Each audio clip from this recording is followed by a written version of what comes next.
ही जी निवडणूक जनतेने हातात घेतली ती खरं तर जनशक्ती, सगळे नेते, सगळे पक्ष एकत्र असता सुद्धा अपक्ष उमेदवार ही लढाई एकटा एक हाती निवडणूक जिंकतो ही खरं तर आंबेडकर साहेबांनी विशाल पाटलांना मदत करायची पूर्ण त्यांनी ताकदीने मदत केलेली आहे। याचबरोबर वंचितने सुद्धा त्यांना बहुसंख्येनं मतदान त्याचा परिणाम असा झाला की संपूर्णपणे आमचा जो गोष्टी समाज आहे, यंत्रमाग व्यावसायिक आहे, या यंत्रमाग व्यावसायिकाने या भाजपला पूर्णपणे नाकारले। केंद्र सरकारचा आदर करावा, त्याला व्यक्ती दादाचा विजय हा जनतेचा विजय होऊन चालतो।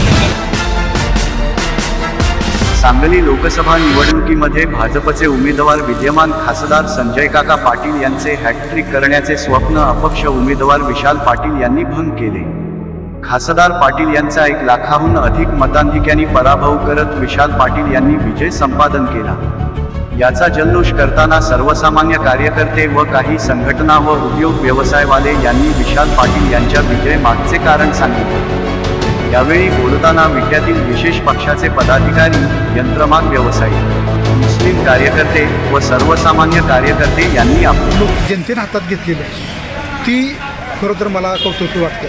कारण का जनशक्ती, सगळे नेते, सगळे पक्ष एकत्र असताना सुद्धा अपक्ष उमेदवार ही लढाई एकटा एक हाती निवडणूक जिंकतो ही खरं तर लोकशाहीचा विजय आहे। जी रागातून, जी तिरस्कारातून किंवा त्यांच्या ज्या जी झळा बसल्या त्याला प्रत्युत्तर म्हणून ही निवडणूक पार पडली ही मला कौतुक वाटते।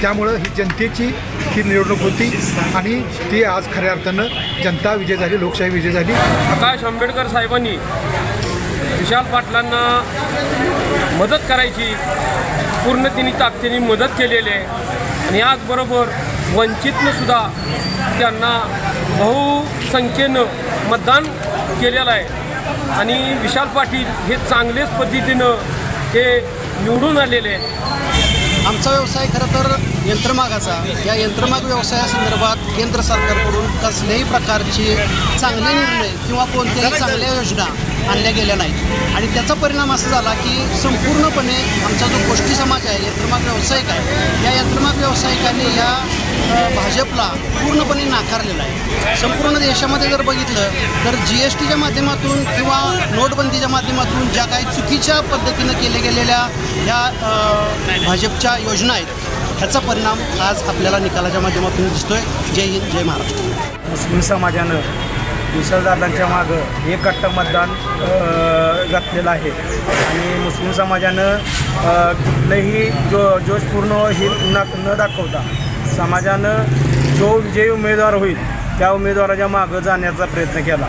कारण गेल्या लोकसभेच्या वेळी जसं वंचित फॅक्टर झाला त्यावेळी मतदान विभागणी झाली, पण ह्यावेळी जो विजयी उमेदवार होईल त्याच्या मागं जायचं ह्या मुस्लिम समाजानं एक ठराव निर्णय घेतल्यामुळं केंद्र सरकारचा आदर करावा, त्या 2 गोष्टीवर आमचं कायदा आणि जनतेला प्रत्येक गोष्टीला भेटतील तर नाही त्या गोष्टीमुळे हा विजय झालेला आहे।